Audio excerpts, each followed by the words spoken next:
What's up, everybody? How are we doing today? Project Good News final reveal is here. Woo! Oh, Let's go. 296 people on this live right now.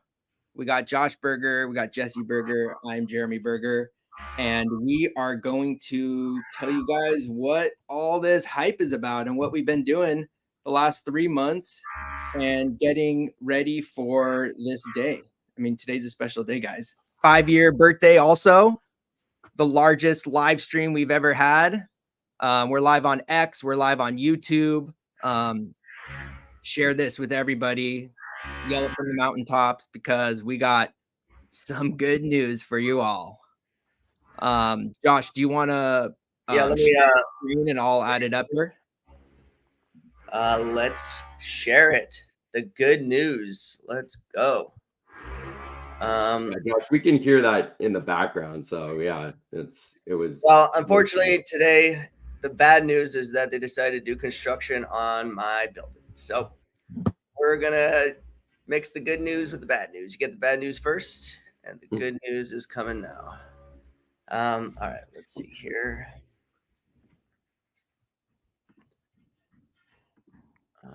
And sorry about the delay, everybody. As you know, these types of things happen. We are ready to present. It just had a little bit of technical difficulties. This is our first time doing a live on YouTube and on X at the same time. So hopefully this goes off without a hitch, and maybe this is the way that we start doing our town halls, our roundtables, our announcements. You know, we could literally, this software allows us to add anybody to this stage, and we can have huge roundtables on video. And yeah, it's exciting moment right now for the history of Packet. All right, is Caleb joining? Where's it? Yeah, let's Caleb, can you join? Yeah, I want Caleb to be here, obviously, because he's the mastermind behind it all. I want to figure out. Did you send him the link, Jer? Yeah. Here, I'll send it again. Yeah, I'll send it again, just so it's at the top of his.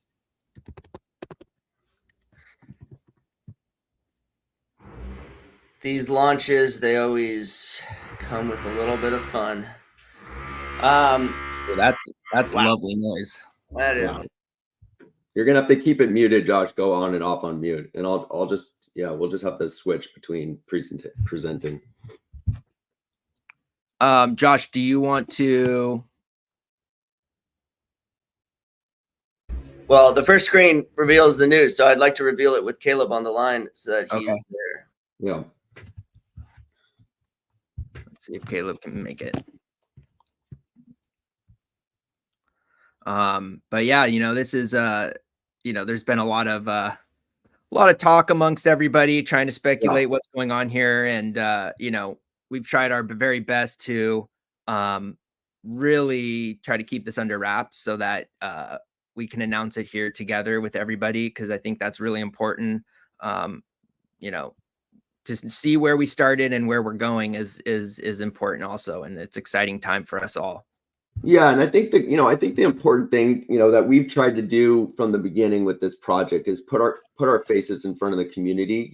Crypto is kind of happens in a lot of dark corners. Even some of the most successful projects, don't have docs, devs, and people that do really incredible things in this kind of greater community that lurking in the shadows, and it's understandable why a lot of people do that. With Packet, it's been a totally different approach, and from the very beginning, the Burgers, as we've become known in the community, Caleb, have always just put ourselves right out there. We've been in front of the community talking through everything, and it's always interesting to see the imagination of the community, and in the sense that I think, everyone thinks that, and there are so many bad actors in the crypto world. It's true. And so it's understandable why there's often, some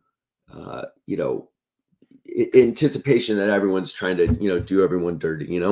But the reality is, from the way that we've approached this project from day one, is being stewards of the project, stewards of the network, and stewards of the vision ultimately. So a little bit of background on this project, and I can talk about this while we're waiting for Caleb to pop on.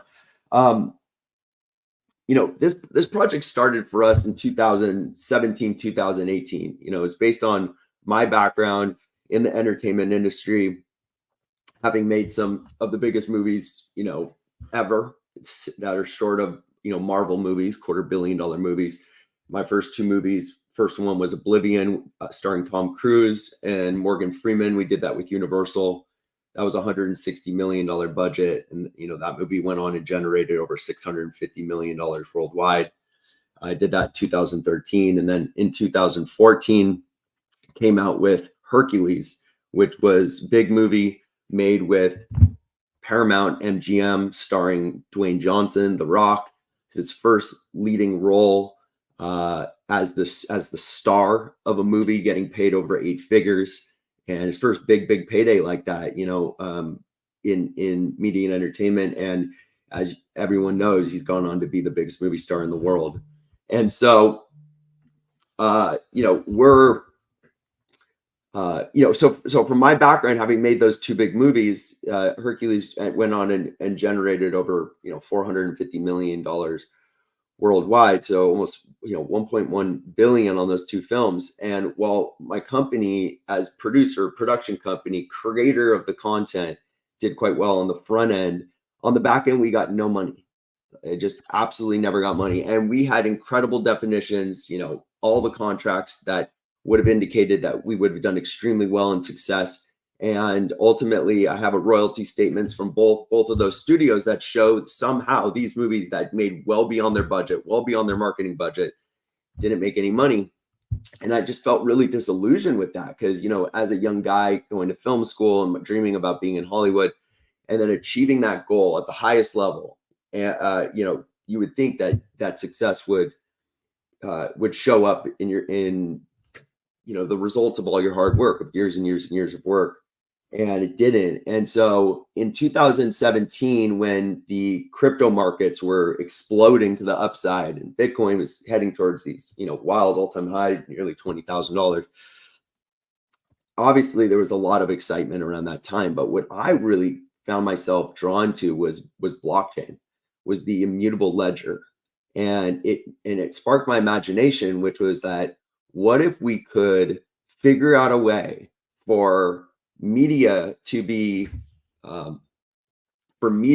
all be transacted on a blockchain?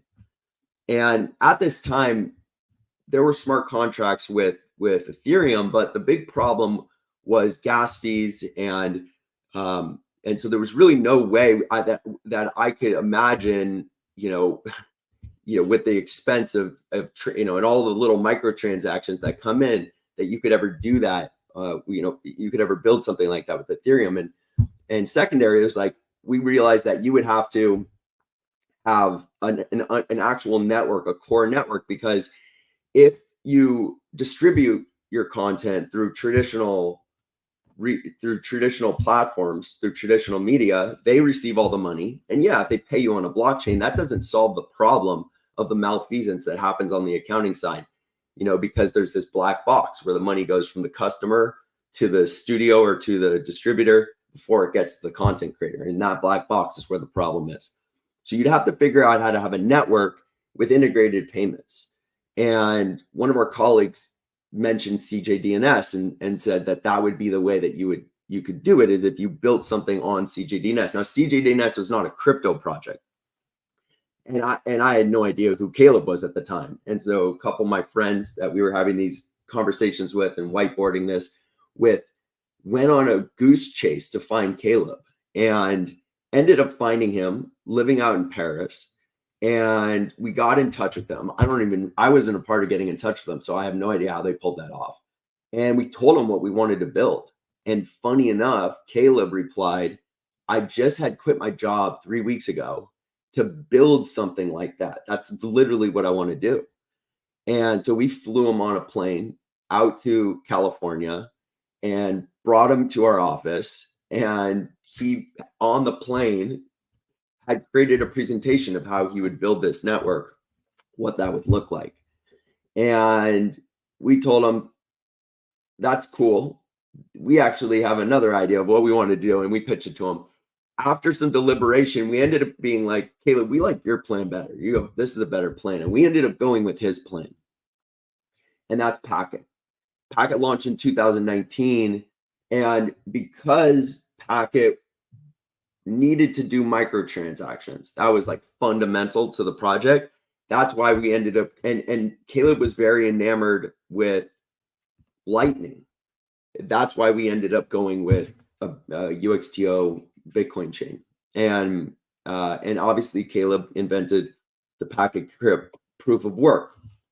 The vision behind the Packet Crypt proof of work, if you read the white paper, was to provide an economic incentive for people to run the infrastructure.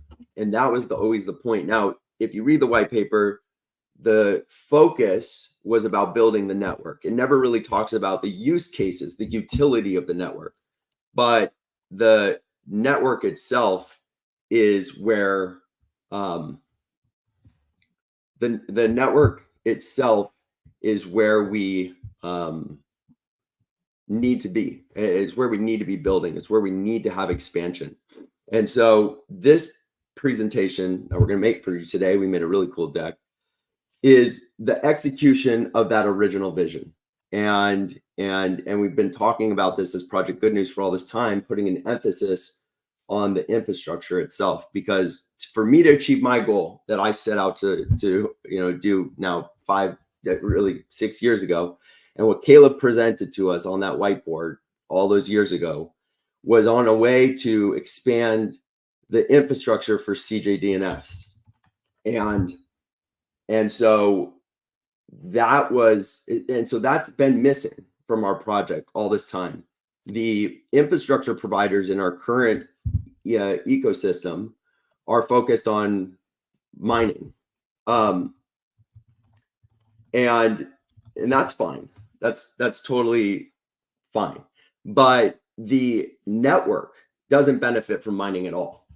We had hoped in launching Packet Crypt and launching Packet, we had hoped that people who were running infrastructure, that the bandwidth required to run the pools and announcement mining would inspire people out of the goodness of their heart to run the infrastructure for the network.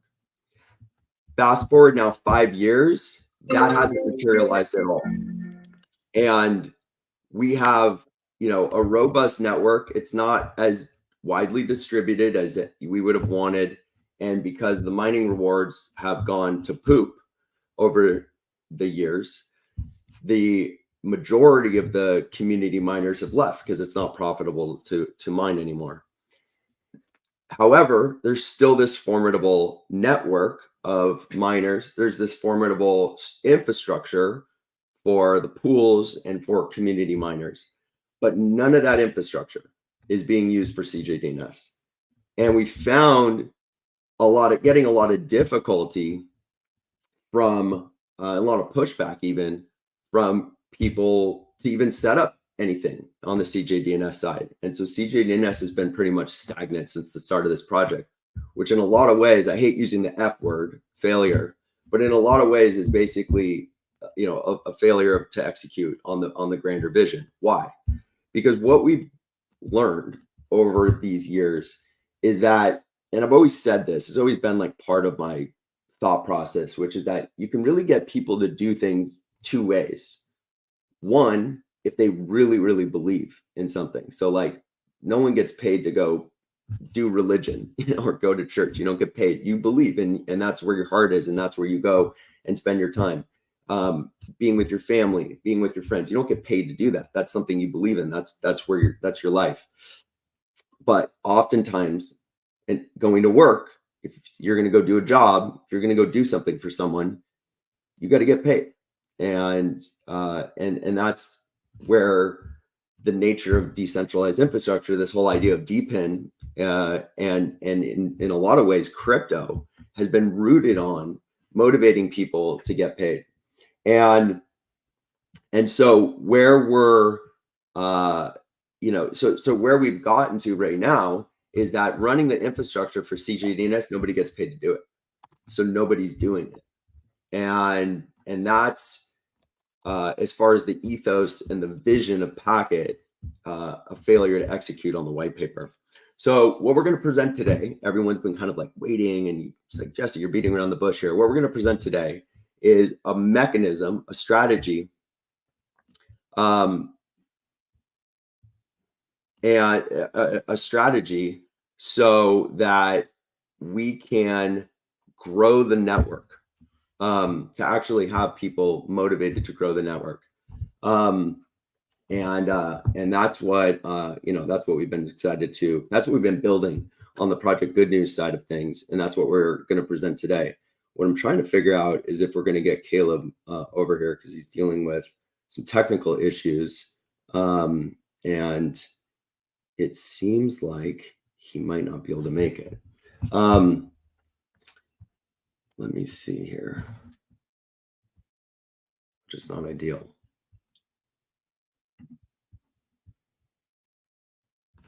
I'm going to put this on hold for 1 sec. Yeah, Josh, you can't really participate because you're dealing with some issues. Well, I can participate, but we wanted to, the presenting this is going to reveal the announcement, and I'd love for Caleb to be there. So we want to make sure that he is dialed in for this announcement. But yeah, I mean, I'll just echo kind of what Jesse's been saying around this is the concept has always been about the network, and it's always been about building this network. And so we really wanted to make it so that was possible, to expand that and grow that. And when looking at the proof of work and the pools and all the things that we had set up initially, people weren't building out and growing the network. And though we beat this drum about, we need to build and there's things that need to be built and done, the incentives weren't aligned with the actual network growth, which was always the vision behind this project. And so, yeah, I know we would love to present this and be able to, share what it is, but we're kind of stalling a little bit here so that we can get Caleb on the line, and he can give the announcement. So if you can just bear with us and give us a minute, we will return shortly.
All right, we're back. All right, we're back. Sorry about the technical difficulties, but we are here and we are ready to present. So let me jump into the deck and present for everybody.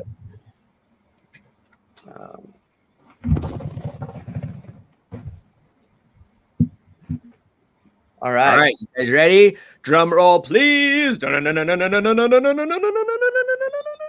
All right, so Packet is moving over to the Base blockchain, and this is the big exciting news that we have been waiting to tell everybody. Yeah, so Caleb, I'll let you jump in. Yeah, okay, so let's see, the brass tacks. We're moving off of layer 1 blockchain to a contract-based ecosystem. The reason for that, it's a technical upgrade. Everything that we were not able to do with Token Strike, with Bandwidth Marketplace, everything that was going to be so hard and it was going to take so long, it's just instant, and it's becoming possible now because we have chains like Base, which are very low cost to transact in. Back, 5 years ago, you only could transact in Ethereum. It was very expensive. You could never build a Bandwidth Marketplace. On Base, very cheap transaction fees. So I foresee us having a Bandwidth Marketplace functioning within a year. That this kind of stuff is now possible that wasn't going to be possible for us. And at some point, you have to do like what Apple did in the 90s. They went with the PowerPC. It was the best choice at the time. Then Intel pulled ahead, and they made a decision that they were going to switch from PowerPC to the x86. And we have to make that bold decision that we're moving away from a technology that's becoming less and less and becoming more of a ghost town. And we're moving to the technology which is becoming the global standard, which is what everybody's doing. So I won't take up too much time. I think Josh has a great deck for you, so I'll hand it back. Look, we went through this slide, just my background, and I preface it with my story. So a little bit on what that is. Let's go to the next slide, Jared. And we talked a little bit about the entertainment industry being broken, but the key here is DPIN, and that if you want to create a competitor to the $4 trillion worth of market cap that's running the media industry, is even more than that, 5 or 6 trillion really, then you're either starting a centralized company and raising billions and billions of dollars, or you're taking this angle where you're decentralizing the infrastructure out to the people. And that's what Bitcoin accomplished, frankly, building a financial structure that's bigger than the 4 biggest banks in the world combined. 15 years ago, no one imagined that could ever be possible. I actually like to refer to Bitcoin as the first DeepIn project, because the decentralized infrastructure of that network is what makes that actually possible. Obviously, now nation states are mining Bitcoin.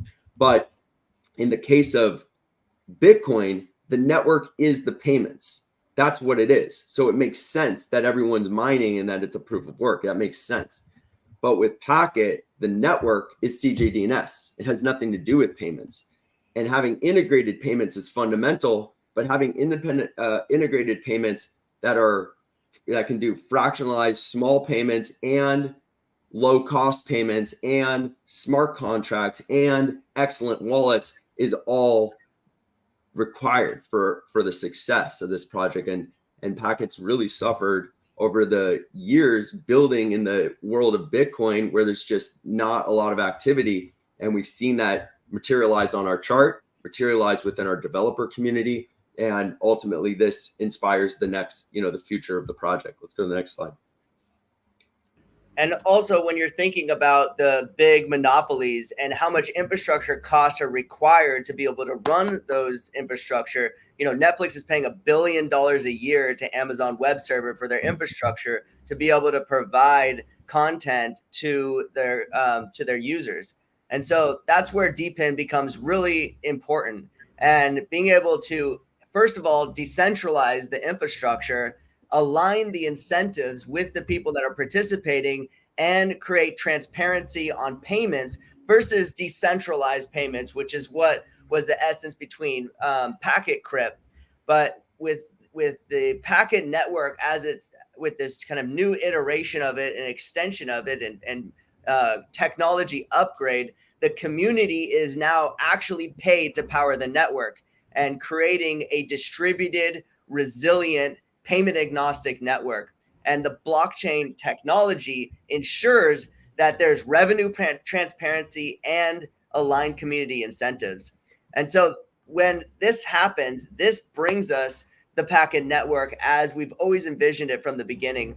And so what the packet network really consists of is an ecosystem of platforms, almost like a platform of platforms, where all these other projects that are building stuff in the media and entertainment space can participate and bring their technology here. And similar to what Roku did or what Apple TV did, where you have all these library apps that are, Hulu or Netflix or Paramount TV or YouTube, and they all kind of exist within your Apple TV. And so the packet network becomes this media network that's powered by the people, and packet becomes that ecosystem where there's full transparency. And the thing that we've never had in the past is smart contracts, and that makes this network super, super powerful. So yeah, go. The killer, we'll talk just a quick, we've mentioned BIA, and this is the first view that the community will be having of the platform. BIA is the killer app on this network. It's the first streaming platform that will launch in 2025. It fulfills the vision that I talked about of, as a content creator, if I could distribute content and the revenue could go to the content creator at $0 with a 0% platform fee instead of 30% going to Amazon or 30% going to Apple, and then 70 cents on every dollar going back to the distributor, who then fleeces that money, taking out all of their fees and expenses and overhead costs, and so at the end of the day, you have gatekeepers preventing content from getting into these distribution channels, and then when they get in, you never get paid, and it's a systemic issue. And so this platform isn't going to make it so content creators aren't going to distribute with Apple and Universal and Disney. No, you're still going to go there first. But when you are weighing your options, when, let's say, Netflix offers you some horrendous upfront guarantee for your content, then you can say, we're going to go to BIA, because on BIA, we get all the transparency elements. There's no platform fees. We get real-time reporting, real-time revenue. And this is where it gets very interesting when we talk about DPIN. The audience is literally powering the network. So the audience is earning money for actually providing infrastructure to this network. That money goes into their wallet, and in essentially passive revenue, they can choose to cash out. With that cash out, even if it was $5, $10, $50 a month, whatever that is, that subsidizes the content cost that you're already spending. If you're paying $22 a month for Netflix, if you get $4 off this platform, which I anticipate it's more, but we don't know until we launch, that's a 20% discount on your Netflix bill for life. Hey, we'll take it. If that accumulates over the course of weeks or months or years, then you now have a content slush fund. And I always say the money in your PayPal account or the money in your Venmo account is always this money that's in suspense. It's not your credit card money. It's not your bank account money. And so you have a lower barrier to spend the money that's in that account versus money that you're pulling out of your bank account that comes from your paycheck or comes from your investments. And so by lowering the barrier to entry for people to spend money on the platform, by having the audience getting paid for actually participating in the platform, and for content creators to actually, for the first time, get remunerated for putting content onto the platform, we change the economics of the entertainment industry. We redistribute the way that money flows through this industry. And there's a reason that Netflix has a $280 billion market cap. If Netflix was a crypto, it'd be tied for the second place with Ethereum for the biggest crypto in the ecosystem, right? But the reason that it's so big on the Netflix side is because they just absolutely cornered the market. It's very difficult to compete. And so a platform like this where the money goes back to the creators, can change the dynamic of getting the quality content that people would generally bring to these big incumbent platforms. They can bring it over here. They can draw their audience over here. When you get the celebrities, when you get the good content, when people have a reason to exist on this platform, then you can build community. And that's the vision for Be Up.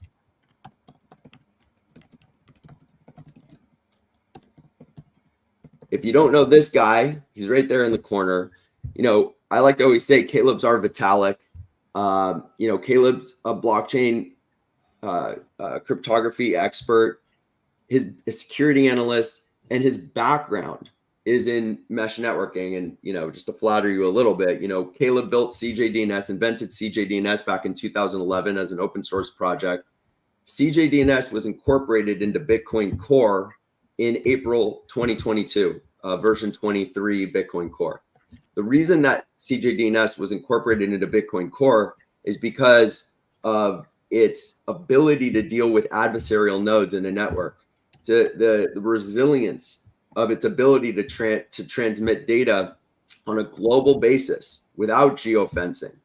And so what this does is it breaks down the walls of segregated regional distribution.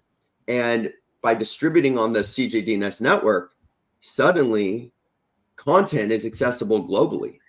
You access the network through a VPN, so you can get to it from anywhere. The resilience of the network means that you can subvert firewalls, even regional firewalls from government level firewalls.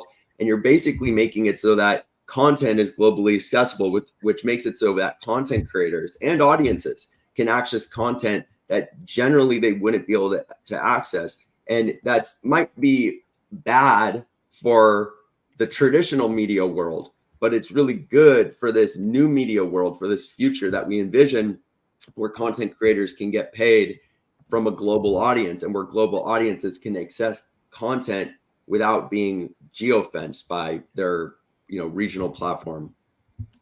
Is there anything that we should add there, Caleb? I would say the only thing that's funny is that you didn't have a background in salinity, and you went and taught yourself salinity relatively quickly to, you know, help build this future vision for Packet. Yeah, well, I mean, I just put a blog post in the Discord, and that really illustrates why I see that this is our switch from the PowerPC to the x86, you know, of Apple. It's hard, it's painful, nobody wants it, everybody wants to stay where it's comfortable. It seems very risky, but when you look at the global view, Bitcoin like blockchains they've peaked, and they're on a downward trend. Proof of work, it's peaked. Nothing new is happening in this space anymore, and we need to recognize that. That's part of being on the cutting edge. Is you back the horse you think is going to win, but you also have to be prepared to switch when it becomes clear that the horse you backed wasn't the one. And when we, you know, in 2019, it made the most sense to make a blockchain. Now it makes the most sense to build on top of any of the many different optimistic rollup based sub chains that exist on top of Ethereum. That's the winner. You know, that's the token strike. That's the decentralized bandwidth marketplace. That's where it's going to happen. And we would be foolish to try to continue to shovel the dirt in what's becoming more and more of a ghost town of layer ones that, you know, it's just not where the party's going to be. Yeah. And in addition, that is reflected with how difficult it's been for us to grow our community. I mean, you watch, you know, shit tokens launch, 17,000 shit tokens launch every day on Solana, and, you know, get to, you know, dramatic market caps, huge communities, tens of thousands of wallet holders within a matter of weeks. And meanwhile, Packet's building some of the most consequential technology in the entire crypto ecosystem. And we've really struggled to onboard people. Why? because you can't buy packet. As long as you're on an exchange, centralized exchange is the only place that you can buy packet. Any regional restriction, any friction, the entire communities, most of these communities are buying in a DeFi manner directly out of the wallet. People aren't even going to the exchanges anymore. So we can't onboard. People can't buy packet. Even people who want to buy packet go try and sign up for MEXC and they're like, oh, I can't buy in the United States, or I can't buy in this country. So that's been a huge friction point for this project in general, and we've suffered because of it. The second part, pools are becoming bigger. Liquidity pools are now becoming bigger than centralized exchanges. There isn't any future for centralized exchanges except on roads and off roads, because it doesn't make any sense. If you can, why would you do something on a centralized exchange when you could just do something on a trustless contract that nobody has to worry about counterparty risk or anything, any of that? Just put it in the liquidity pool, you're set. And because of that, we can see that everybody, by 10 years from now, centralized exchanges aren't going to exist. People are going to put their dollars into a dollar box, and then that's going to become USDT, and then they're going to take that USDT and they're going to go swap it however they want. That's the future. It's just not going to be on centralized exchanges. And it's time to admit that, even though we love our friends at the centralized exchanges, we need to admit that where the technology is going is in the DeFi space. Indeed. And wallet technology, that's the other piece. Caleb, myself, Josh, I probably spent $1 million on building wallets for Packet over the last 5 years. And or more. I mean, if you look at the value of the coins that we spent, and we've never been able to get even close to what you have with EVM. Like, we're just nowhere close to a Phantom wallet or a Coinbase wallet or a MetaMask wallet. And so our community, we don't even have consequential mobile wallet technology. Even the Anode wallet that we invested heavily and put a lot of time and money into is Jared, can you turn off these people tweeting about this? And well, this is actually a good point that Emily brings up, and we will discuss that. So it makes it so that now people can actually buy into this project. People can actually participate with very little friction. So additional KYC, we know that KYC has been an issue for our crypto degen folks, and staking. So we're going to talk a lot about staking in the rest of this presentation, but staking is an incredibly opportunistic part of DeFi, specifically on the liquidity pool sides of things and smart contracts. How long has the community been asking for token strike and not been able to get it? Here's the and then lastly, bridges to other projects. Like we've been hearing in the chats continuously, let's bridge to Cosmos. Well, we can't bridge to Cosmos. There's no such thing as a bridge for Cosmos with a UXTO chain going to Cosmos in the current iterations of the world. You would have to go to a wrapped version, and then you'd have to go to Cosmos. And so it's just impractical to build all of that for what? It's not, you wouldn't even have the integrations, and you miss all the rest of the benefits here. So that's a key piece of it. Liquidity. This has been probably the biggest exciting part for this project and where we're going. With liquidity, we have created within the staking protocol, and I should mention, we didn't even mention this, but like the big story for what Packet is doing is changing to a stake to earn protocol. Okay, so that's the opportunity at the forefront here is stake to earn. Okay, because our community that began as miners understand that they're taking some action and they're yielding out coins, and that's how they've been participating for all these years with the project. So that ethos of the project is going to continue. However, what do we have? We have a huge hole on the liquidity side. There's no one providing liquidity to the market. If you are a project that only exists on a centralized exchange, you need institutional capital. Someone's putting up the money on that to buy coins perpetually, right? if you don't have a large market of people buying and selling, and there's not a lot of money being made in that market, you're not getting any institutional capital. So it's like you need the community to get the institutional capital. You need the institutional capital to get the community. So it's like, how do you build this? This is where the brilliance of DeFi comes into play. And with the big debut of PancakeSwap and Uniswap in 2021, which is what propelled the last bull market, we launched Packet in 2019. DeFi wasn't even a thing. So what we've done in building out this protocol is recaptured the burn coins that were existent in the protocol, and those are going to, in the previous proof of work, and those are now going to be redistributed back out to the community for providing various different benefits to the network. So the first benefit here is 1 million packet a day will be yielded out to people that are providing liquidity into the market to create an economic incentive for liquidity providers to put ETH and packets staked. And so long as you provide liquidity to the market and take your LP tokens and stake for a minimum of 1 week, you become eligible for that 1 million packet a day. So if you're providing 50% of the liquidity pool, you're going to be earning 500,000 packet per day for providing liquidity.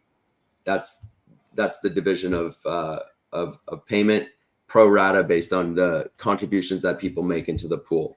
This also now inspires people, because if you remember what I said earlier, people want to get paid to take action. This inspires our community. We essentially sources liquidity for the project. This is extremely novel. And I want somebody to point to me to another project. Someone else maybe knows of another, whoever's scrolling crazy. Can you go back up to the last slide? It's shot up too much, way too far. Hello, who's doing that? Josh? Josh? Yeah. You want to go back to this slide? I was going to the Forex thing. Let's go to the next slide. It's out of order. That's why I did that. Sorry? It's out of order, which is why I went to the slide that's supposed to be next. So, I see. Interesting. Okay. So stay here for just a moment so I can just finish my thought on this. Sure. This is crowdsourcing liquidity from the community.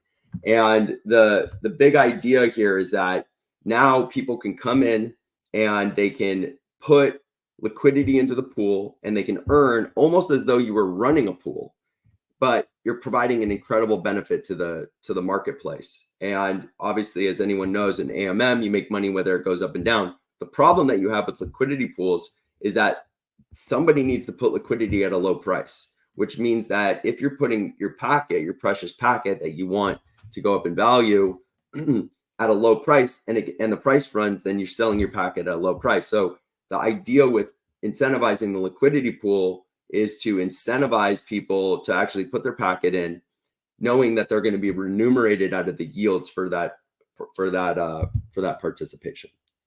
Go to the next slide. What slide were you going to go to?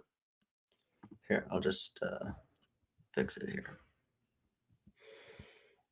Oh, I see what you're doing. So Josh, do you want to just walk through this next piece right here? Oh, here, that's the next slide. Yeah. Do you want to walk through this piece? Yeah. So basically, the whole point of it is to provide liquidity and to incentivize liquidity. On top of that, and there's 1 million coins per day that are paid out. Now, anybody that ever ran a mining pool, 1 million coins per day payout is pretty extreme. No community members besides pools were ever even getting anywhere close to that. And so, by providing liquidity to the liquidity pool, you now get to participate in that 1 million packet per day. On top of that, if you lock your liquidity up for an extended period of time, then you get an X multiplier on those yields. So if you put in $10,000 into packet at $10,000 into packet liquidity pool, and then you stake it for 1 year, then it's as if you put in $40,000 into the liquidity pool, and you're going to get a 4x yield on those coins. So we wanted to highly incentivize liquidity, which is what the community has all been, yelling about and saying, hey, we need more liquidity in this project. And so now this incentivizes liquidity providers, people who are excited about packet and want to earn the more packet, but B, people who maybe just want to make money and see this as a opportunity to make money. And so that gets really exciting to be able to invite investors and institutions to come in and stake liquidity because the opportunity is big. Sure. So the next piece is stake. We're talking a little bit about the stake to earn structure. So, and you heard me mention on numerous occasions early on in this presentation about the importance of the incentives being aligned with the actual infrastructure. So one of the major pieces of Project Good News is this dashboard that's live on the website, where you can basically go and connect your wallet, and you'll be able to stake your packet. And initially, between now and the end of October, this says October 26th, it will actually be October 30th, which will be infrastructure day. Just in this period, this first few months period, you just stake to earn. It's that simple. So you're taking your packet and you're staking it, and you're earning a yield credit. The way it yields is you get 1 yield credit per packet. However, the longer you lock into the staking contract, you'll get a multiplier on your yields. So it's not incumbent that you take 100% of your packet, you lock it all up for a year. You can tier it out, you can break it up, you can have multiple different lockups. But the key here is that the people who lock up their packet for longer are going to get a yield multiplier. So for instance, if you were to lock up 1 million packet for a year, it's going to yield as though it's 4 million packet, and that will recalibrate into the yield categories. And then, like I said, on infrastructure day, that will change. What will happen on infrastructure day is that each stake will be required to pair with an infrastructure node. So we can go to the next slide.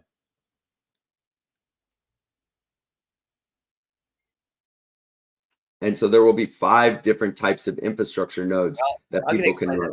I can grab this one. So there's the whole thing that we've been kind of beating our drum on is about building out the network. And there's pieces of the network that are mandatory to be built out. And the truth is, running a proof of work and mining doesn't build out this network. Now, mining made it so that there was the fairest distribution of coins, and it helped fund the ability to build all this technology. And over the last 5 years of Packet, this technology has been built from network steward proposals to just community members participating. And so now all of this is possible for the network. And so what this new kind of shift happens is to align the incentives with the actual growth of the network and not just securing the blockchain to make a lot of money. Now the money that you're earning is by growing this network. And so this doesn't launch until October, this part of it. We want to get people really comfortable with staking their coins, generating yields. And then in October, you will be able to pair your stake with your infrastructure node. And so the infrastructure that's really easy to run, like a CJDNS node, has the highest percentage, but we anticipate the most amount of people are going to be running CJDNS nodes. And we would like to make it as easy as running this as an app on your phone, where running a route server requires more infrastructure, is more complex, and will require more technical know-how, but less people will be doing it. So that's why less percentage, but the higher yields will happen in that vertical, because there'll be less people competing to do that. And that's really what we saw happen with the proof of work, is that you had very few people running pools, and they were taking the lion's share of the coins and making it so that the other people who didn't have, crazy infrastructure and technical know-how weren't able to make money. And so now that shifts the incentives and makes it so that people who are actually passionate about Packet and the growth of the network and the mission and building out this network that's powered by the people, that's now possible. And you can take small actions that require little bandwidth to be able to do that. The other big thing that this is exciting is that that CJDNS doesn't kick your ISP in the teeth by running it. So people can run this at their home or low bandwidth locations and be able to earn a yield. And that just opens us up to an immense amount of people, which is really exciting. Yeah, and just on that topic, go back real quick. I just want to mention one more piece about that Josh mentioned. One of our visions for the Packet network was for it to be able to run on multi-devices. what if you could run the packet network on TVs, for instance? What if all Samsung TVs had the packet network running on them and they were being remunerated? The problem, as we started talking with representatives for Samsung, was that the CPU requirement for proof of work was so intense, like it wouldn't fit the profile at all. Not to mention, if you just had a nominal amount of the CPU going towards mining, it's going to yield nothing. And so there was no way that you would ever be able to get into a low, a low CPU allocation or low bandwidth allocation situation with the previous proof of work. So in that sense, it was it was not scalable at all.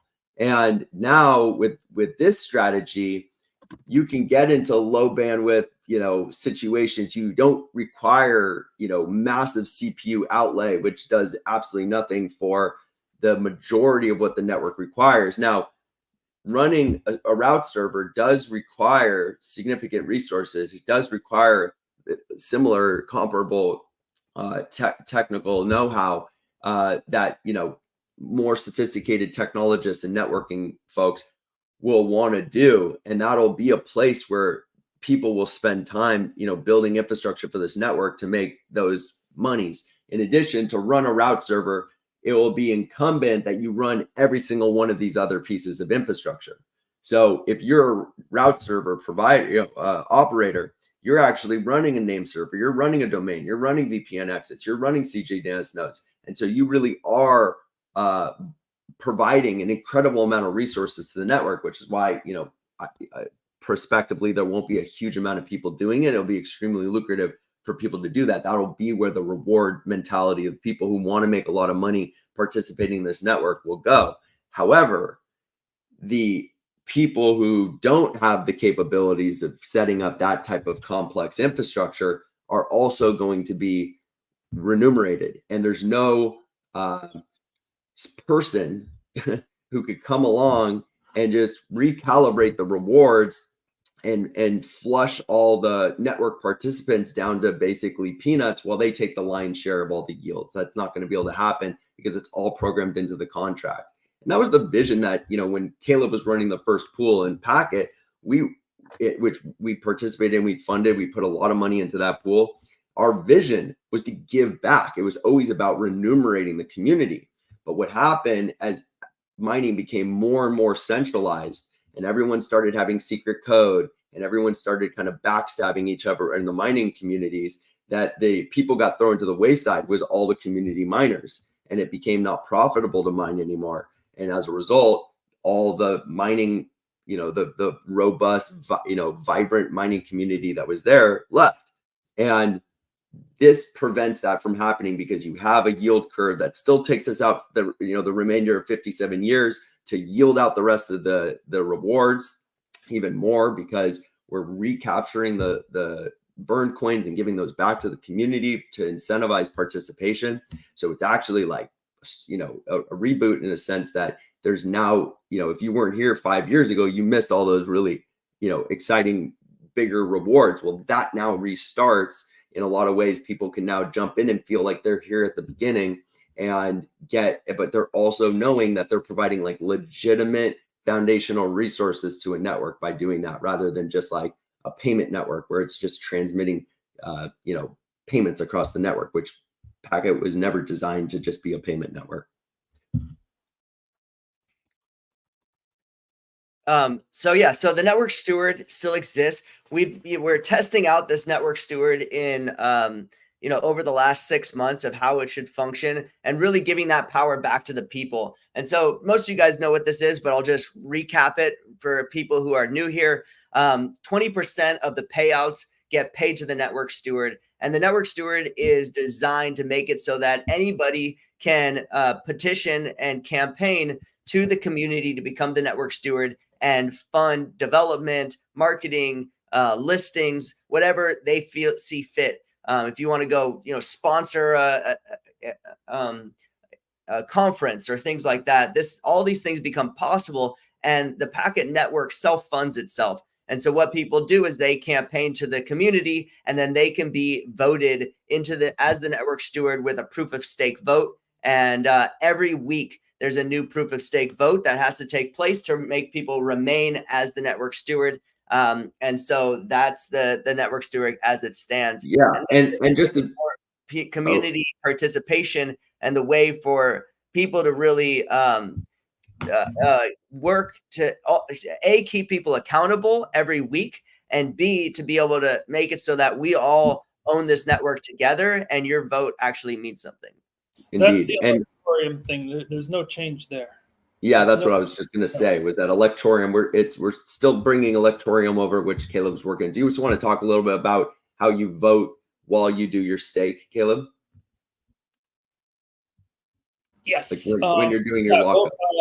When you lock up coins in the lock, you'll be able to cast a vote with them, which the lockbox and the dashboard is going to be here very, very soon. The reason why I'm eyes glazed over is because I'm finishing some stuff. The snapshot has already been taken. Did we talk about the airdrop? People understand now that. That's the next slide. Okay, well, let's get to it because it's important. Because if you had packet as of block number, let me get the exact number.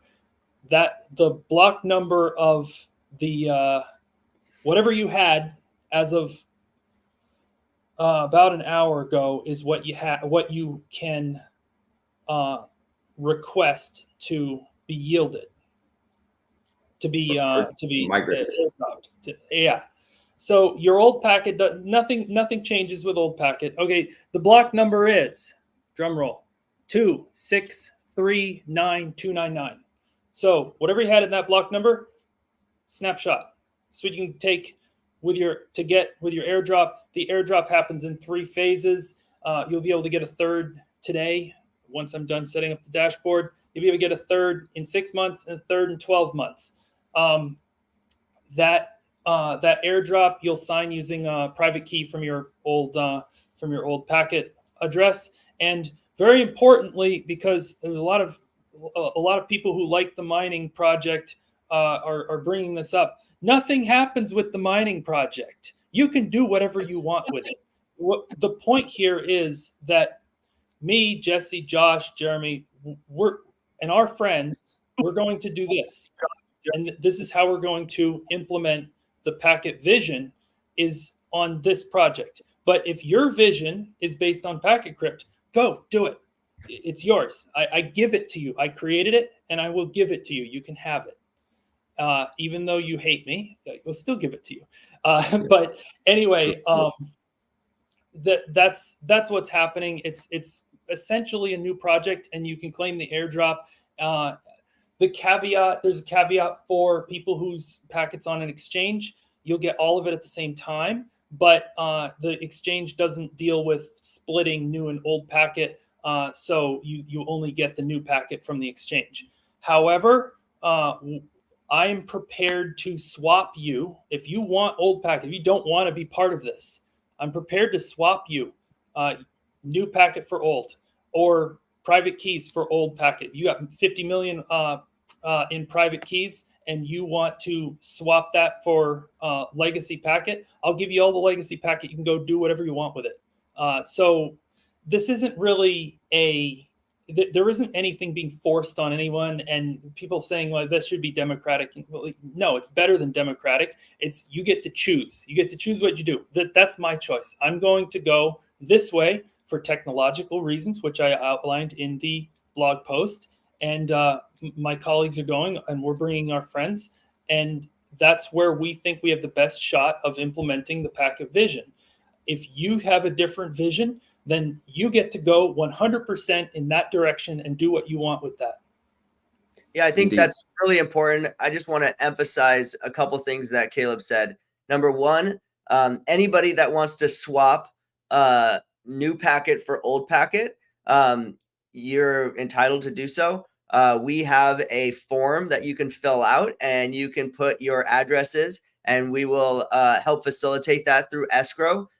So anybody that's excited about that, this shouldn't be any point of contention that you believe this other thing and we believe this thing. It should just be a kumbaya where we're going to shake hands and part ways, where we believe that the best efforts to fulfill the vision of Packet that was started 5 years ago when Packet was launched is over on base. If you have a vision that's different from that vision, where you believe that the best vision for your version of Packet is on Packet Crypt, then you will be, then we're happy to help you fulfill that vision. And you can take Packet on Packet Crypt to whatever direction you want. And so we just want to open the door for a peaceful parting between Packet Crypt and the vision of the Packet Network, which is what stemmed this whole project from the start. Yeah, and let me just add one piece to that. Look, that's the nature of proof of work.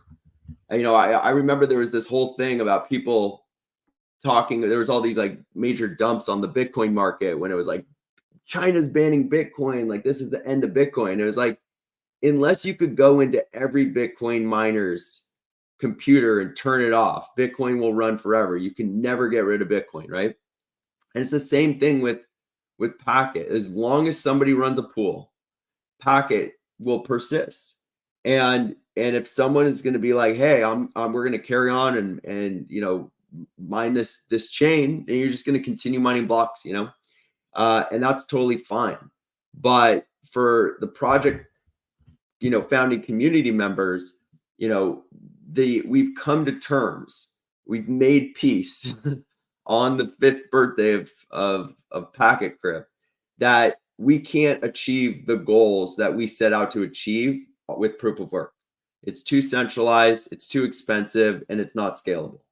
And maybe that's a fundamental, I don't know if I'd call it a flaw, but you know, for lack of better words, with the pool structure, with the criteria, you know, and I think this is where I asked Caleb this. I was like, why do you think the game theory on Packet Crypt somewhat failed versus like the game theory on Bitcoin? And there's a lot of theories behind it. We can pontificate about it, but I think one of them is the centralization around pools, and the barrier to entry is so high that even if someone was like had the allure of making a lot of money running a pool competitively, the reality of accomplishing it is impossible in today's market. Like you would need like the 1% of the 1% of the 1% to do it, to spend months and months and months, if not years doing it, and need millions of dollars to do it. That's literally the barrier to entry. And we've seen entrants come into the Packet Crypt community and try and set up pools, and we've seen just millions of dollars worth of pool wasteland where people just can't even get into a competitive nature. You know, everyone's running privatized code. We tried, you know, even creating a democratized approach where there was a big enough reward for the network steward for somebody to compete in building mining code with the faster crypt opportunity, that if people remember that, and that no one could even build something competitive there. And the nature of the community was never about supporting competitors. It was, you know, which is fine. Mining is capitalistic. We get it. It's competitive. We get it. You know, people are protecting their intellectual property. All you know, aspects of you know, of capitalism. And I'm a capitalist. I support that. But the reality, if you're trying to achieve the vision of Packet, and frankly, even from Bitcoin, I think where the flaw is with Bitcoin, anybody can just connect you know, enough GPU power and start yielding some coins. And, you know, even though the network's, you know, gotten to the point where you would need to put up a tremendous amount of money. But if you just put up the money, you can play the game. Whereas in Packet, you can't. With Packet Crypt, you cannot play the game because of the incumbent requirement for bandwidth, which is difficult to find. The code and is so customized and so sharp. I mean, bravo to the pool, you know, owners have, you know, built incredible intellectual property, but the privatization of that intellectual property made it impossible for new people to come in. And ultimately, because of how expensive it is to run a pool, the pools have to, it's like incumbent on them keeping, you know, the lion's share of what they make, which means that there's no money to be made by community members coming in. And there are some community members yielding 10, 20, 30, 40,000 packet a day. And that's, but what's that worth when the price is under 1/10 of a penny? Like, how do you even cover your overhead costs? And we've seen that there's no catalyst that, and we've invested, tremendously in marketing, in listings, in technology development to try and find what that catalyst is that can change the game and turn the tide for packet and get it so that it's profitable to mine again. And this quote came to me, the Einstein quote, which is the definition of insanity is trying the same thing over and over again, expecting different results.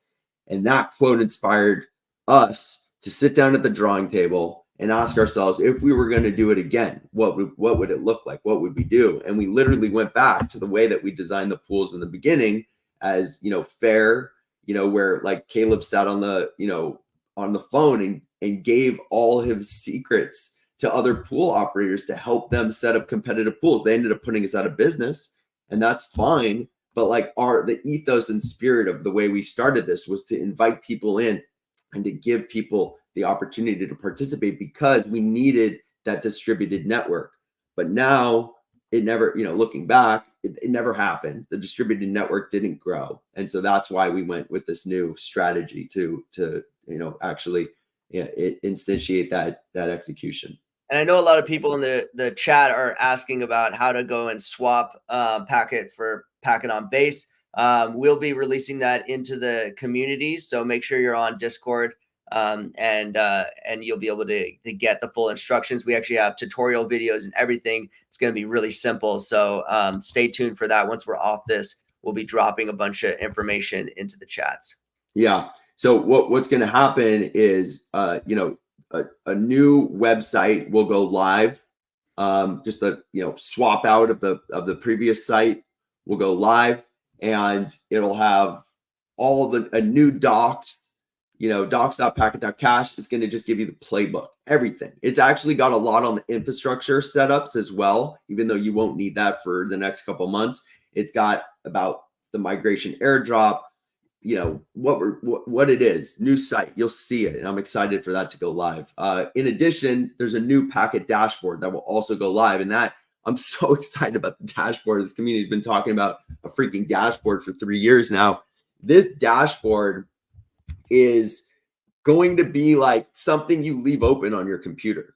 It's going to be where you like see your yields. It's going to be where you can like have a touch point where you can pull the levers that are relevant to you as an individual, in the same way that people set up, enterprises with announcement mining. You can now set up enterprises with staking. You can set up enterprises with infrastructure, and there's no minimum to how much packet you have. You have freaking 10 packet, go and stake it for a year, get your 4x yield multiplier. Like, people can pull all the different levers, and I think that's what always made packets so fun, is that like you got to kind of make it your own. And I remember like all my friends going and buying Hetzner servers and OVH servers, setting up mining wallets. Like I sat with my father setting up mining wallets. It's like people were genuinely excited about Packet. And that excitement, I always said, into our community publicly was about the prospect of getting those yields. It's like when you're yielding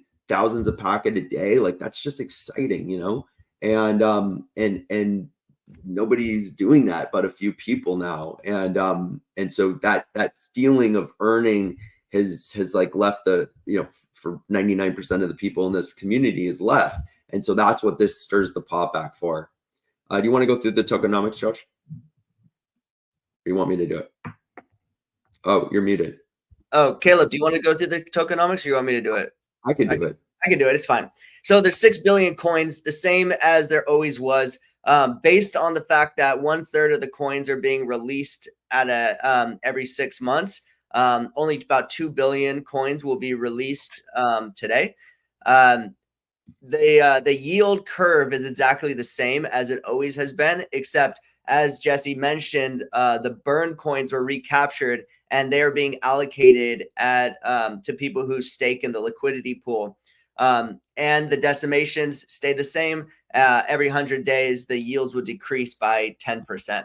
So we wanted to create the same ideas. We built this thing, we're not starting a new project per se. I mean, I guess we kind of are, but we're keeping the ethos of the original project, and all the yields that are being earned are in replacement from mining, and now are staked to earn. Yeah, let me just add one more thing there, Josh, back on the tokenomics. So as Josh said, like, we're picking up on the daily yields of Packet today. With the block reward today, like the 1 minute block reward is now just going to be multiplied times 1440 minutes per day. That'll just be the daily block reward. So like right now it's a little over 900,000 Packet yielded a day.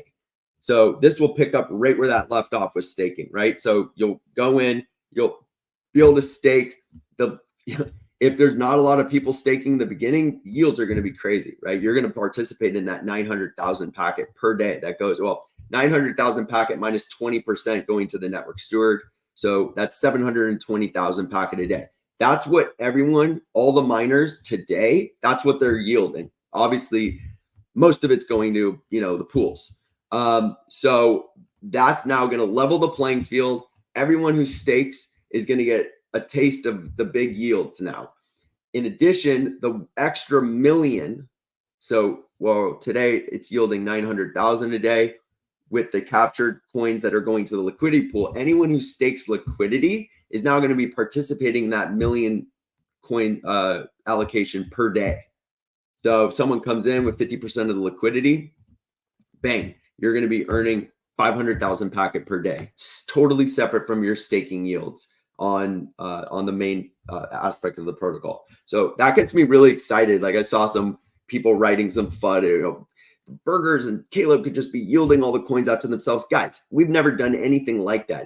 This is us basically putting it all out in the open and giving it all back to the people. Like, the goal here is not for us to do anything other than inspire a global community to build this freaking network. Like, selfishly, what I want is the network, because I want to basically distribute content on this freaking network, right? So I need everyone else in the world to be economically incentivized to do that, to build that, to create that. And then we all benefit collectively from that. And so putting the rewards back to the people, this was always meant to be a network powered by the people. That's the idea here.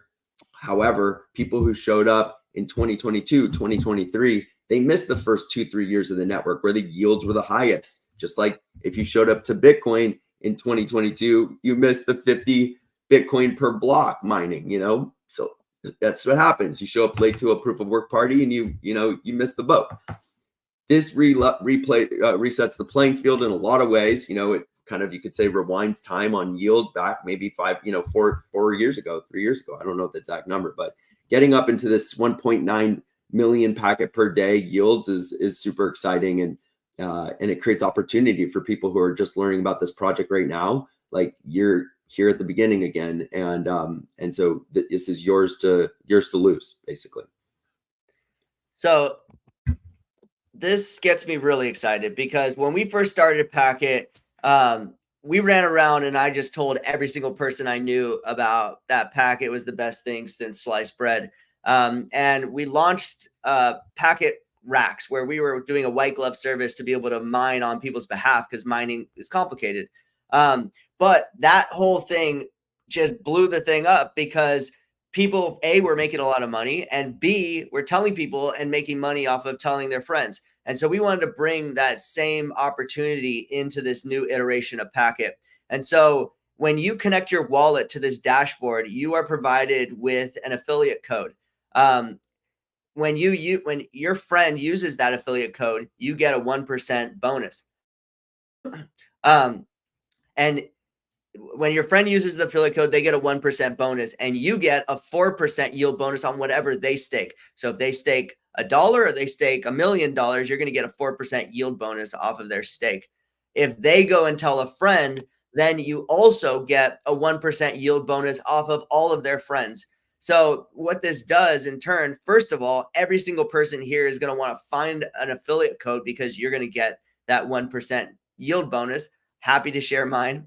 And what what this does is it now incentivizes people to go to KOLs, to go to influencers and give them their affiliate code, because not only are you going to make a bonus off of those people, you're going to make a bonus off of their entire network. And so now when you're going to KOLs, you're not just doing it to shill your own bag. You're doing it because you want to be able to capitalize off of their entire community. And so that gets really exciting and opens up a huge opportunity for virality with Packet. Additionally, we know that meme culture is massive right now. Everybody is not every meme, but these meme projects are getting multi-billion-dollar market caps. I mean, it's pretty insane. And so we wanted to be able to capitalize off of that meme culture to do storytelling that's really easy to digest.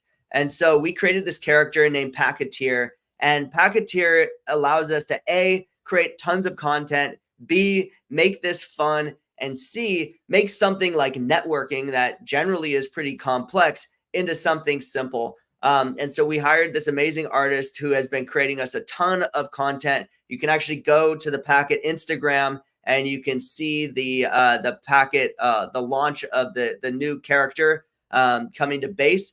It's pretty awesome. I'm really proud of it and excited. And I think that this is just going to help us tell the story of Packet, and also help the community tell their friends and tell the story of Packet, and make it really digestible and easy to share.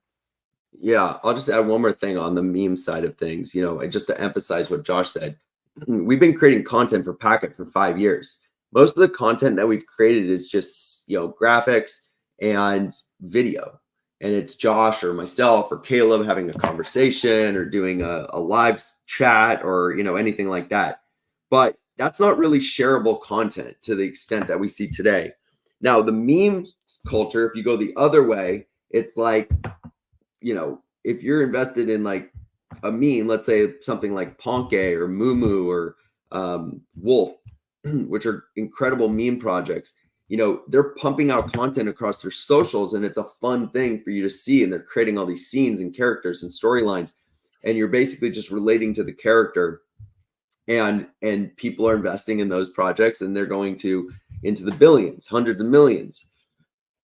But those projects don't do anything. There's no real utility. Like I know a lot of people back into utility. It's like, oh, well, now you can use Shiba Inu to buy some coffee, and I guess you could call that utility, but like the token itself isn't really do anything, right?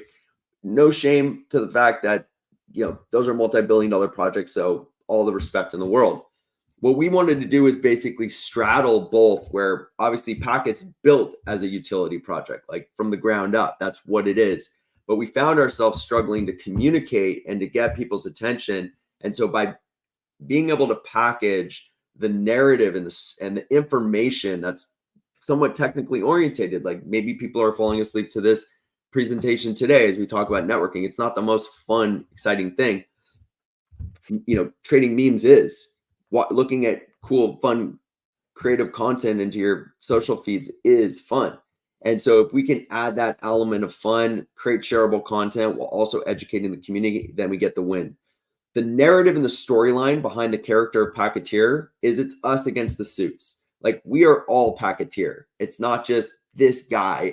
You'll see in the content that's created, Packeteer is everybody. And it's against us. It's us against them. And the them is the media monopolies and the suits that shut content creators down. It's like that YouTube creator who's making millions of dollars but knows that YouTube's making tens of millions of dollars off of them. It's like that person against the suits. And it's like, thank you, YouTube, for all the money and making me rich, but I know that you're making 10 times more than I am. And that's fucked up. Like, we want to empower people to take control of their own identity, of their own community, and of their own content, and monetize it. And the money should go to you. Like, you should be the winner. And so anybody who holds that, those type of people down, anybody who steals from us, any type of like accounting malfeasance that's like rampant in the world of social media and media at large, like, those are the suits. And you'll see the content that's created that can give us like a rally cry that's totally separate from whether you're even like staking or running infrastructure. You can just hold packet and believe in the storyline, and if nothing else, follow the socials and engage with the content. And somebody else had written into the chat that said, "Oh, we're not doing internet freedom anymore," and that's just so not true. That's exactly what we're doing. What is internet freedom? And what do you consume on the internet? I mean, the media that we're consuming, that is the internet freedom, and that is this ecosystem. You know, we've been talking to projects like Rumble, where their whole thing is about internet freedom and freedom of speech. You know, but this becomes an ecosystem where all of this stuff can exist. And it's the power of the people that are able to support this network and make it decentralized and make it powerful, and by many hands make light work and make this thing so that it can be as big as the conglomerates and the monopolies. I want to add to that. That's such a good comment too, because like I was actually feeling that the other day while I was writing about writing about all this stuff about Packet. And I was just feeling like, yeah, I mean, as I'm like changing the narrative about being a media network, and it's like I'm replacing the narrative that was like, getting the next billion people online, and creating a censorship resistant internet, and building the decentralized web. The reality is that those concepts are pretty esoteric. It's like very fringe. It's like I felt like when I was writing that stuff and writing those press releases and writing those articles, like we never really caught on with that narrative. So the underpinnings of CJDNS, that is the underpinnings of CJDNS. But what you find out is that like culture today, we're gravitated towards celebrity. We're gravitated towards content. And so if the underpinnings of the network are decentralization and internet freedom, great. That is what gives us the the aversion. I mean, the being able to overcome geofencing and geolocation and actually get this expansive global relationship to the network. But by focusing the story just over the last few months, as we've been like retooling this narrative around content, immediately we've had all these content companies be like, oh, well, we should launch our platform on Packet Network. Like we belong there. Still, Packet Network does everything that we've been talking about it doing. If you're launching a platform, it's the equivalent of launching a website. Like I'll give you an example. Ever gone to a website called Netflix.com? That's a platform, right? When you log in to Netflix.com, that's a website. Well, where's that website live, right? In the case of someone building a Netflix competitor, that website will live in the world of CJDNS on the Packet Network. And so you're still building there. But the difference between the Netflix that would be built on the Packet Network and the Netflix that currently exists is like that Netflix and the Packet Network. If you log in through a VPN to access the network, anybody anywhere in the world, even places that potentially would be shut off from accessing Netflix, can access this Netflix competitor in the Packet Network. The Packet Network does stand for internet freedom. It does stand for ubiquitous accessibility.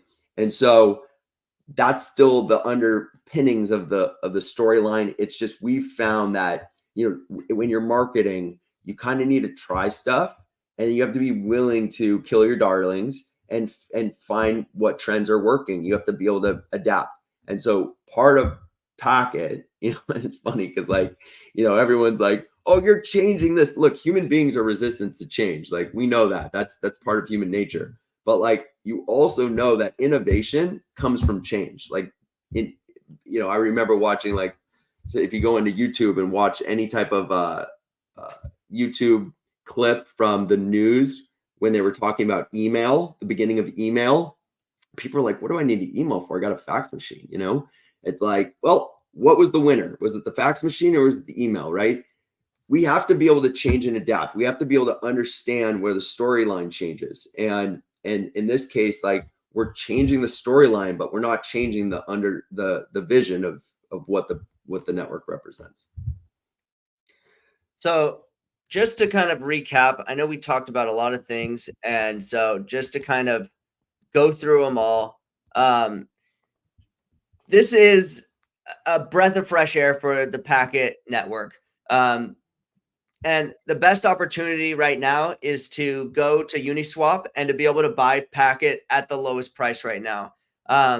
we are rallying the community together and getting everybody over to Uniswap to be able to trade from your MetaMask wallet, from your Coinbase wallet. I mean, trust me, it's like a breath of fresh air to be able to just operate this network from a real wallet. No offense to the wallets that we have. They're great and they served a purpose, but like these people have invested millions and millions of dollars into these wallets, and they're so good and they're so easy to use and so frictionless. So jump over into those wallets and start trading on Uniswap.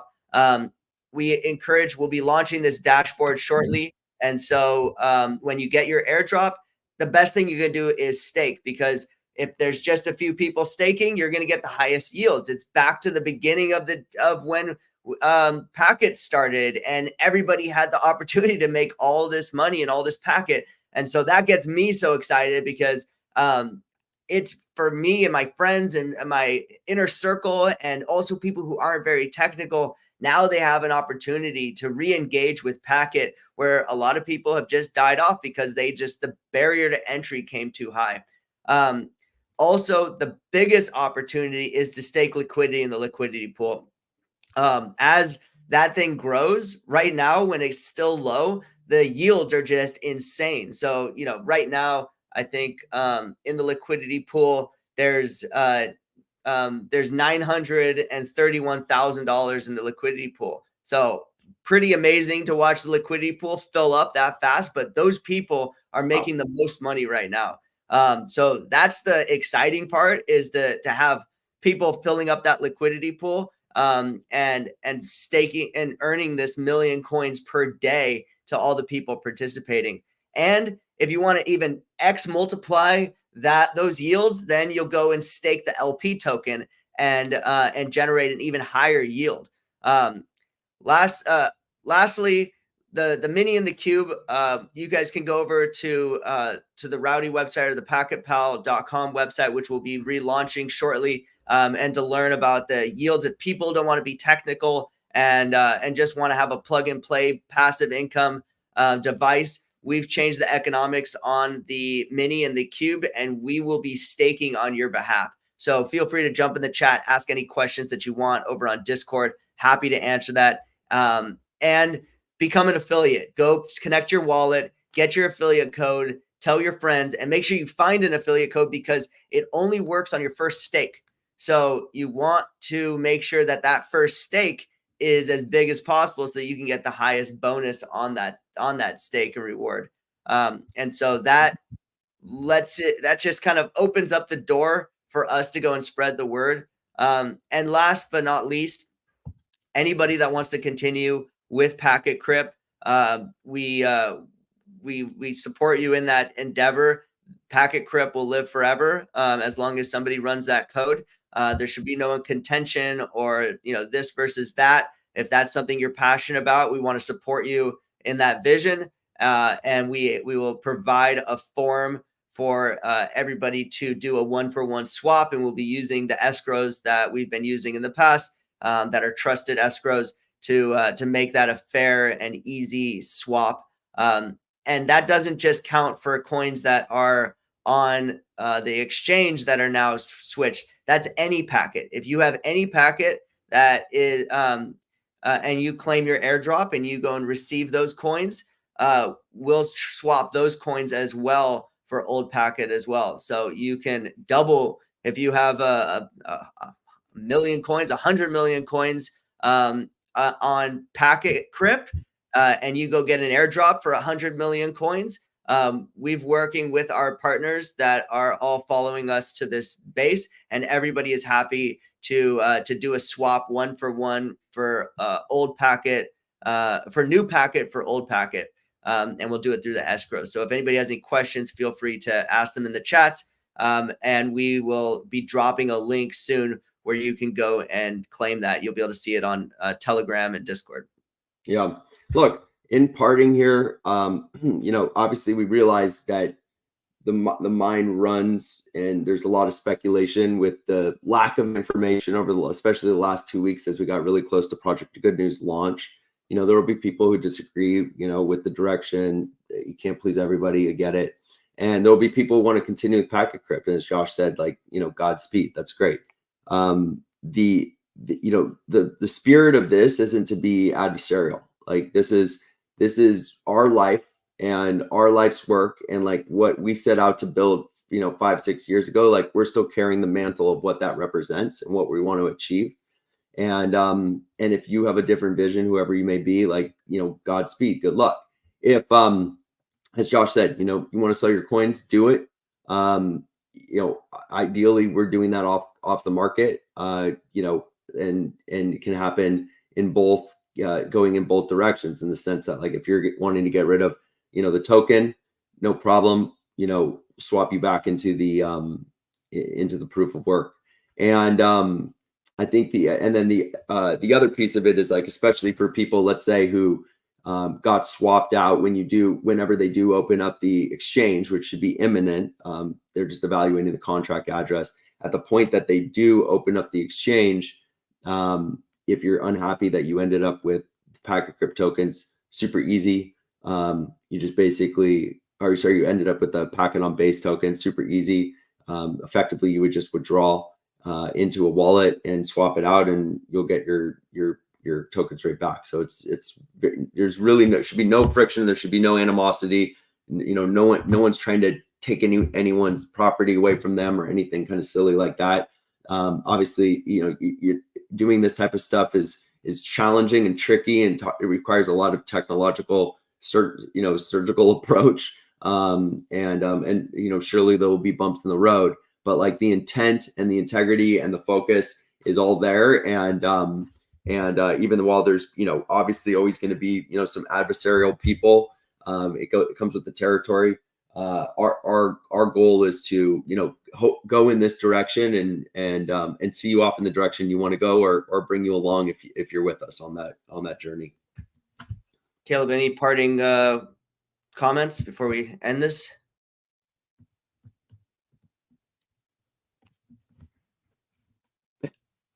Caleb, you're with us? I had to switch to the tab to unmute. So in case I think people kind of understand that I got sucked into this event mid-launch, and so not all the functionality is up quite yet. It should be here imminently once I'm off and I can focus. But I think. I mean, my take on this, you can read the blog post, and I think that anybody who and I'm totally fine. You want to do with Packet Crypt, that's fine. And anybody who thinks that they have a right to me, like, continuing to labor under a particular project for free forever, like that just doesn't make any sense.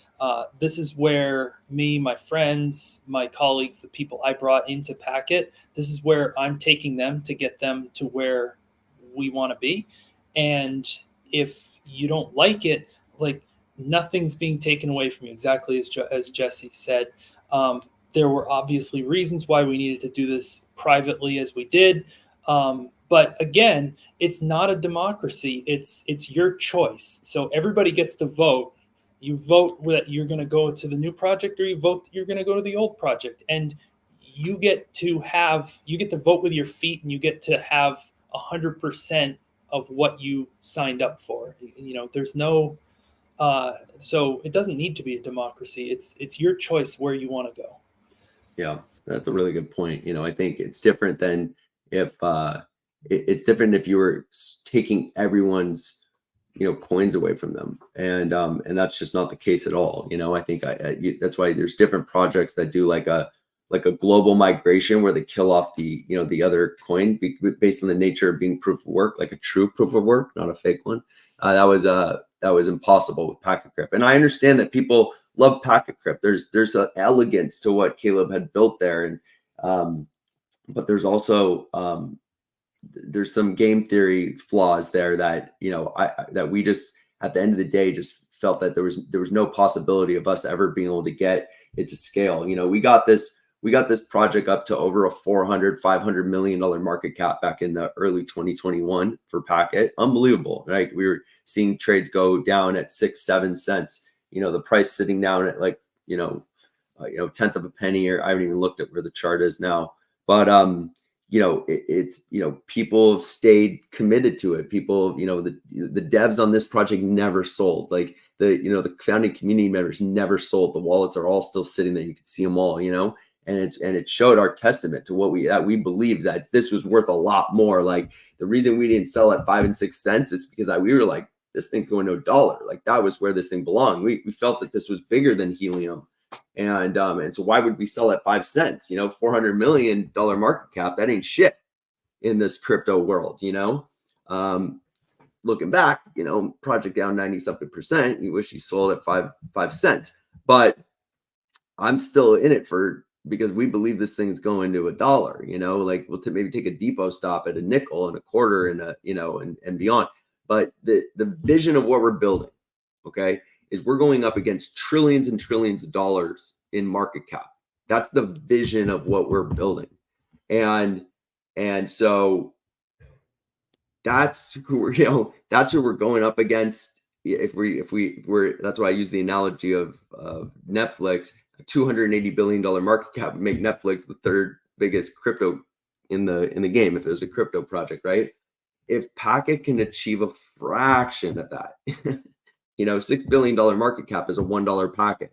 I mean, someone's going to do the math on that. It's an unbelievable amount of exits. And if a meme token can go to those market caps, why? Because they rally a massive community. It's just community. It's just wallet holders. Like it's belief, it's conviction. And if a Shiba Inu and a Dogecoin can be, top 50 coins, why wouldn't a project that has some of the most consequential technology in the entire, we'll put this technology up against any crypto project in the game. We'll put our platforms in the entertainment space up against any of the platforms in the media space, trillions of dollars with the media market cap. And because of that, we believe that if we can succeed in our communication strategy, if we can succeed in properly remunerating the community, if we can succeed in building a decentralized bandwidth marketplace, if we can succeed in expanding the CJDNS network on a global basis, if we can support content creators getting their content viewed and being properly remunerated, where the money is literally cutting out the middleman, going direct into these people's pockets, you can have a massive redistribution of wealth that hasn't existed since probably the 80s and 90s, when people were getting royalties on CDs and VHS and DVDs back in the day, which is all dead now. So it's like that's the opportunity at hand with this project, and that's why we put our heads together, we put our money where our mouth is, and we built. And what we built is this platform that allows you to put your hands all over that dashboard, gives you a reason to go to the website rather than just read about it. You get to go and actually pull the levers that are appropriate for you. You get to tell your friends to buy Packet, and they can literally buy it with a Coinbase wallet in 2 minutes. You can participate in the liquidity pool and get yields that only were reserved for pool operators. You can, as a normal Packet community member, get paid on that level now by the project. And then we have the integrity, the speed, the backing of the base blockchain. And instead of us spending our time worrying about payment processing and blockchain,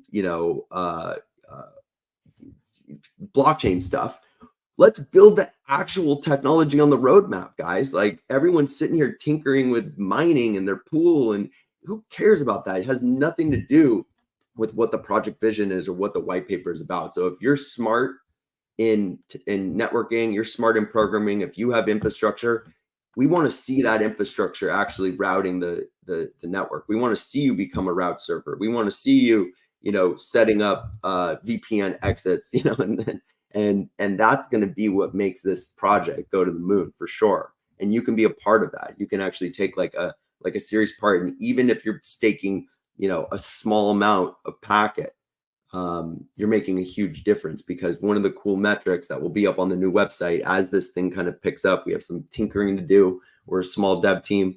You'll see the total locked value right in the middle of the homepage. So once, that'll be a great metric for people to be able to follow, to see how many people are actually locking up their coins. And, let's see if we can get that up into the, 70-80% of of the circulating supply and lockups where people are here. What that's going to do is that if people are locked up long term, it kind of it mitigates against some of these like major downturns that happen, especially like with a black swan event like happened, 2 weeks ago on Bitcoin and Ethereum, where, the price craters. What happens? Everyone just like sells into liquidations and the price goes down. But if Packet has its community staked for 12 months, then you're not going to have these capitulation events where the price can drop by 60, 80+%, which is what any crypto project is susceptible for. All you got to do is pull the liquidity off the pool and sell, and it completely craters the price. And so by incentivizing people to stay in this long term, we can mitigate against that type of situation. It's a pretty good looking chart. So let's rock and roll. It's trading. There's almost $1 million in liquidity right now, which is pretty impressive. And that's people that's just seeing the opportunity. This is exciting stuff. So people that want to know what to do with their coins, there's two things you can do. You're either going to go to the migration app and you're going to claim your airdrop, and it'll be self-explanatory when you get there, or B, you're going to go to MEXC or Bitmart and you'll withdraw your coins directly into your base wallet on MetaMask or Coinbase wallet, which are amazing wallets. I'm sure anybody in crypto knows them and uses them. And so you can withdraw them. And then if for some reason you don't want to continue with the Packet on Base project, I'll be dropping the form link into the Discord and on the Telegram, and you can join and you can go. We'll do a 1-for-1 swap, and you guys can continue with the Packet Crypt project. Any questions? Feel free to jump in the chat. And look, we thank you guys for coming along this ride. Sorry for the bumpiness this morning. Lots of spinning plates and moving. And so we appreciate you and are grateful for you coming along with us and putting your faith in Packet. Also, I just want to say one thing. This is ultimate record. 1,000 people join this live. A, and B, your prayers have been answered. Telegram is open. Packet Cash is the handle. Go join Telegram. It's absolutely popping in there. We got raiders. We got tons of stuff happening. It's the first time that we've actually assembled a team around the social interaction. And I'm just fired up that this has actually happened. We have all kinds of content coming out. We'll be posting the YouTube videos, the how-to tutorials to do migration, staking, liquidity pool staking. And just make sure you go get yourself a MetaMask wallet and a Coinbase wallet and pack it to $1. That's our motto. Let's get it. Let's get it. Love it. Guys, well, thanks everyone for tuning in. Appreciate you being on this for almost 2 hours, guys. That was huge.